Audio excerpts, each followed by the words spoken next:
Hi there, I'm Rabiban. I'll be showing you a build of the Sevagoth Prime.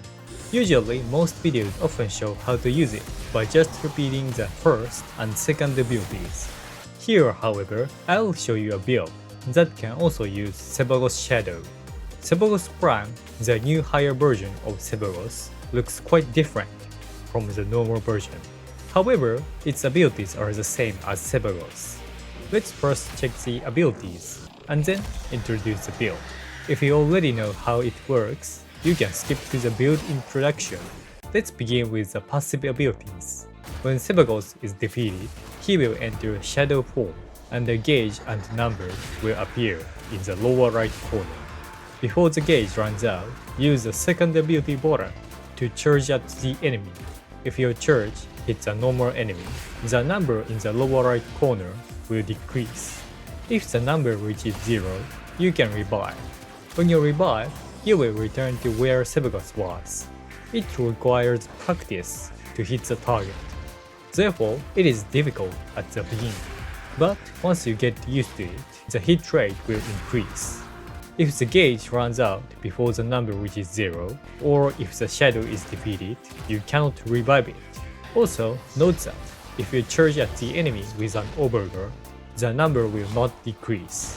You can tell if an enemy has overguard or not by the enemy's health bar. In this shadow form, you can also launch heavy melee attacks. If many enemies have overguard, it is possible to remove it with a heavy melee attack. With this passive ability, you can revive him even if he is defeated, but it is difficult to revive him unless you upgrade him with mods. Sevagoth's main body and Sevagoth Shadow have slots to equip mods on each. Equipping both or one of them with Undying Will slow down their gauge and make it easier to revive Sevagoth. Also, if you equip the Shadow with a mod that increases its durability, it will have a higher chance of revival. Be sure to upgrade your Shadow so that you can revive by yourself. Next is the first ability. When activated, Shadow's alter ego comes out and makes the hit enemy vulnerable. The effect on the hit enemy is easy to see. Enemies that are vulnerable are more easily damaged. If the strength of Sevagoth's ability is high, they will be more vulnerable to damage. The Shadow alter ego created this ability can be guided by pressing the aim button. You may not use it that often, as you can hit a nearby enemy. When an enemy affected by this ability is defeated, Sevagoth's gauge will increase. Once the gauge is stored, the fourth ability is available to change into the shadow form. Also, if you equip the augmentation mod, which is available from Cephalon Suda or the parent sequence, you can make it even more powerful. When you install the augmentation mod and defeat an affected enemy, you can summon additional shadow alter egos, up to 3 without energy. These alter egos cannot be guided, but they are quite powerful as they can easily provide vulnerability to a wide range of enemies. Also, depending on the strength of the ability, the critical chance on the affected enemy will also increase. It makes it easier to generate critical hits, which increases firepower considerably. Next is the second ability. When activated, it sprays true element damage around you. It is a simple damage generating ability, but since it reduces the enemy's health by a percentage, it is effective even against stronger enemies. And you can recast this ability as long as you have enough energy. You can also store Sevagoth's gauge when you defeat an enemy affected by this ability. Combined with the first ability shown earlier, it can generate considerable firepower. With the augmentation mod and defeating an enemy affected by this ability, the effects will be spread out automatically. Next is the third ability. When activated, the circle slowly expands, slowing enemies within its range. Then, attacking the enemy will restore your health. If an enemy is within range, you can also store up Sevagoth's gauge. It looks quite powerful, but it has a large disadvantage. First of all, if you don't increase the strength of your abilities, the enemy won't slow down as much. The difference is about this much in comparison. Therefore, it is necessary to add mods to increase the strength of abilities. Furthermore, energy consumption is also a significant weak point. Energy is spent when an enemy enters the range, and the more enemies there are, the more energy is spent. Since energy spending goes up when up to 10 enemies are in range, you will need some way to recover energy, and when the energy reaches 0, it will be deactivated automatically. When energy is restored, it must be reactivated. This makes it strong, but difficult to use defensive ability. Then comes to the fourth ability. To activate it, you should defeat the enemies affected by the 3 abilities introduced earlier. Defeat the enemy affected by the ability and store the gauge.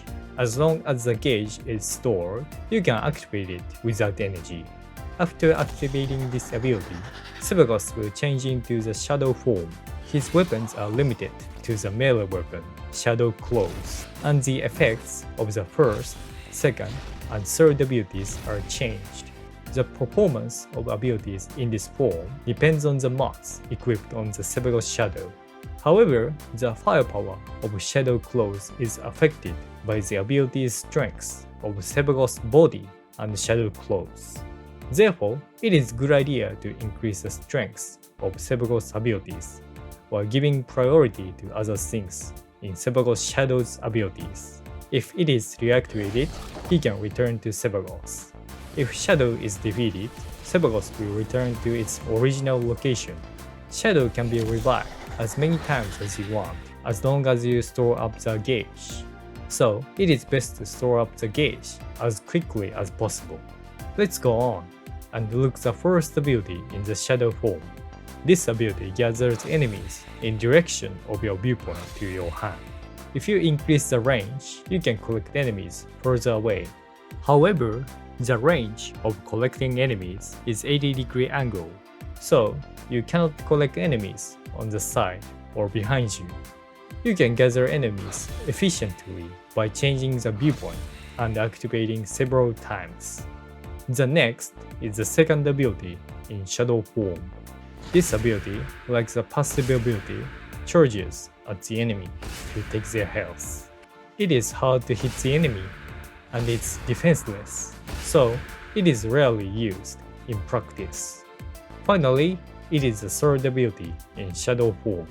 When activated, it inflicts vulnerability on surrounding enemies. Defeating enemies affected by this ability when you return to Sevagoth's body will raise its gauge. It is recommended when you want to soften enemies or as a memento before the shadow is about to be defeated. Now, here is a build intro. I will be replacing the third ability with other in the Helminth system.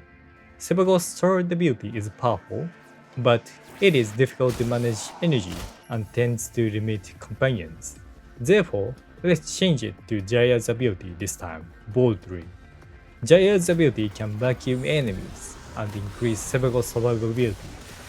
It also makes the first and second abilities easier to hit, and can quickly raise the gauge. After replacing the abilities, let's install the mods. First, makes the ability easier to use with primed mod, which can be available from bulk tier. Then, improve basic survivability with adaptation, roll and guard, which are available in arbitration missions. The extra slot is filled with primed sure-footed, a logging bonus to prevent falling over. The aura has a shield recovery effect with brief respite, which is accessible after the Silver Globe quest. For augmentation mods, install 2 mods available from Cephalon Suda or Parent Sequence. Then add Equilibrium and Archon Stretch to make it easier to recover energy. Archon Stretch will slowly restore energy by activating Jaya's abilities. You can get it by yourself after completing the main quest and clearing the Veil Breaker. Equilibrium mod allows you to regenerate energy with health orbs. You can get Mode Augmented from Zariman and Arcane Grace from Arcane Dissolution. If you feel that you are lacking in energy, you can change Grace to Energize. Next is a build of Sevagoth Shadow Prime. These 7 mods are the same mods used in the body. First, include adaptation and rolling guard, which are available in arbitration, and as login bonus, primed sure-footed. These ensure basic survivability. Next, increase the amount of energy with primed flow and make it easier to recover energy with equilibrium. Archon stretch may not seem to make sense at first glance, but it is slightly restores energy while Gyre's abilities remain in place by the body. If you don't have room for enhancement items, the regular version of stretch will do. To get it, you must go through the quest and complete the Veil Breaker. The aura is Briefless Bite, which is collected after the Silver Grove quest. This will give you the ability to heal the shields. The other 3 mods are mods that can be included only in Shadow. The first is Undying Will. It increases the time you can use in a passive and makes it easier to revive, and Archon Continuity was chosen for Shadow Claws. The effect is to inflict an additional corrosive status on enemies that inflict toxin status. If you add the toxin element to Shadow Claws, the corrosive element will be added. Be sure to include it. And you can get Umber Fiber for sure in the main quest. For Arcane, add Grace and Fury. Next, let's see the build of Shadow Claws Prime. First, let's add 2 sacrificial mods available for sure in the main quest. The set effect is a definite critical hit, which will boost your firepower. Next, add the primed reach from the login bonus to make it easier to hit the enemy with the claw. If you don't have it, you can use normal reach. Next, add the elemental mods from the upper left. From top to left, add Flame, Cold, and Toxin in that order. The Flame and Cold mods are available as rewards for spy missions. The Toxin mod is available from Captain Ball in the survival mission of Boy. Next, use Healing Return to regenerate your health. Then, to increase the firepower by using status effects, install Condition Overload, which is available from the infestation of Campion Drift. Finally, in the extra slot, put Discipline's Merit, which is available as a reward for every 4 rounds of the alchemy mission. The heavy melee attack is powerful but defenseless, so there is no problem if you don't include it. It is best to use it when the enemy is hard. Continue with the Archon Shards. Sevagoth is a Warframe with high firepower originally. Therefore, it is a good idea to use Archon Shards to improve its recovery and survivability. In this case, I have 2 orange, 1 amber, 1 green, and 1 blue. The 2 orange shards should be abilities that increases the amount of health. If the second ability kills an enemy, this shard will increase Sevagoth's health. The green shard gives him the ability to regain health if Toxin status effect is applied to enemies. If you can add the toxic element with melee weapons and Shadow Claws, you can recover a lot of health. Amber shards increases the initial amount of energy and make it easier to use. Finally, the blue shards should increase the armor value. It will increase the armor value of the shadow considerably. Next, we will look at the weapon build. The primary weapon will be the Daikyu. However, it has only 2 roles. The first is to regenerate health, and the second is to extend the combo duration of melee weapons. First of all, to get the ability to heal your health, be sure to install Amalgam Daikyu Target Acquired, which can be obtained from the hidden boss of Jupiter. With Daikyu and Nikana with this mod, you can use Nikana to steal health from enemies. Then, add primary dexterity to Arcane. This will extend the combo duration of melee weapons. The rest is up to you. Let's continue with Nikana's build. This Nikana is a melee weapon, Zaw, that can be crafted in the open world of Earth. Buy the blueprints for the parts at Hawk's place in Cetus and build your Zaw. The Zaw is made from a combination of 3 different parts, a strike, a grip, and a link. Choose Sepfan for the strike, Pi for the grip, and Budget Zujai for the link. This will create high-speed Nikana that is capable of definite critical hit. Now, let's look at the build. For the stance mod, put the Blind Justice, which is available from Stalker, etc. It is easy to use and has a relatively simple swing. Next, install the Sacrificial mod, which can be got by advancing the quest to generate definite critical hit. Next, use Blood Rush to make it easier to generate critical hit. Also, since I have built those parts so that it always generates a critical hit, Archon Shards is a must-have. Then add Blast and Toxin elements with the Element mod. Starting from the upper left, add Flame and Cold element in order to create the Blast element. Both should be available at rewards from spy missions. Then add the Toxic element mod for melee, which is available from Valkyrie. Continue to install the Tenukai mod in the extra slot, which is a reward for every 4 rounds of the Alchemy mission. Once Tenukai is available, Arcane will be effective.